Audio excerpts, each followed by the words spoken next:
let's start the discussion, because I'm Yes. also very much waiting for today's podcast, because our topic is amazing. It's very interesting, that how our mind and body is connected, like how we can connect more easily, or how we can get access to our subconscious mind using Silva method, so that we can heal ourselves, we can get rid of any kind of disease. Yes, we And can do that. I'm waiting to listen from you more and more on this topic, and I believe people are also waiting. So let's start, like how like my first question will be like, we all know scientifically, and from a bit of science that we have learned, you know that our brain is it's consists of neurons, and somehow neurons are sending the neurotransmitters, and that's how our body is working. But how Exactly. we can, like we being conscious, how we can get control of these neurotransmitters, so that we can do whatever we want with our body. Let's start with this, please. Your explanation to start with is great. Thank you. This is how I started actually. Yeah. I'm a psychologist, first of all. And my first line of work was mentally challenged children. Okay. So it was quite interesting journey for me. This Mhm. is how I had interest in brain, how it's working, how the neurons are working. And about 14 years in my adult working years, I was giving classes about psychocybernetics. Psychocybernetics is all about that how your brain helps you to achieve things. So what I was saying was that our brain is designed in a way which is called psychocybernetic. That it's goal oriented. All your thoughts, which is charged with your emotions, especially, has a strong frequency, you might say, has a strong effect. Which, like, for example, I like to say that I want to hold this glass of tea.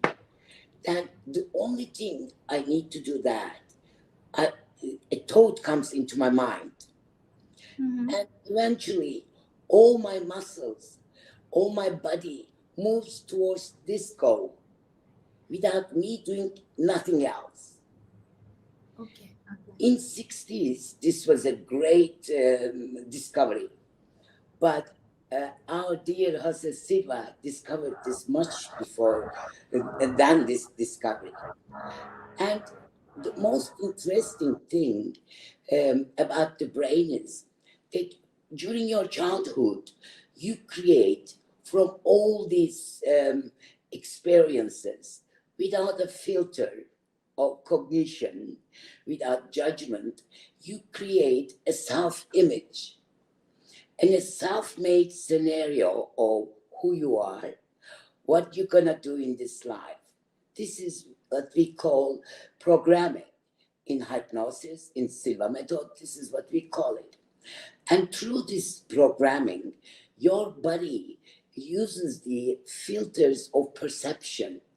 Whatever you perceive, the world is a chaos.